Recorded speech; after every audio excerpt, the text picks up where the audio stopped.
முந்தினவைகளை நினைக்க வேண்டாம், பூர்வமானவைகளை சிந்திக்க வேண்டாம். இதோ நான் புதிய காரியத்தை செய்கிறேன், இப்பொழுதே அது தோன்றும், நீங்கள் அதை அறியீர்களா? நான் வனாந்திரத்திலே வழியையும் அவாந்திர வெளியிலே ஆறுகளையும் உண்டாக்குவேன். ஏசாயா 43:18-19.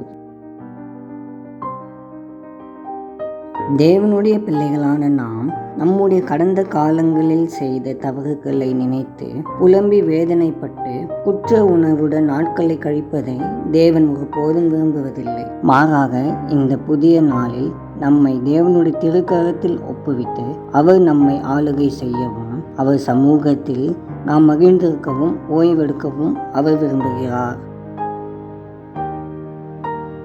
அன்பின் தேவனே, ஆராய்ந்து முடியாத பெரிய காரியங்களையும் எண்ணி முடியாத அதிசயங்களையும் செய்கிறவரே, உம்மை ஸ்தோத்திரிக்கிறோம்.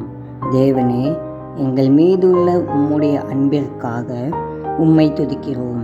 இந்த நாளிலும் எங்களோடு இணைந்து ஜெபிக்கிற எல்லா மக்களையும் உம்முடைய திருக்கரத்தில் அர்ப்பணிக்கிறோம். உம்முடைய சந்தோஷத்தினாலும் சமாதானத்தினாலும் நிரம்பி புதிய ஆசீர்வாதங்களையும் தந்து உம் நாமத்தை மகிமைப்படுத்தும். இந்த நாளின் தேவைகளை சந்தியும். இயேசுவின் மூலம் ஜெபிக்கிறோம் பிதாவே, ஆமேன்.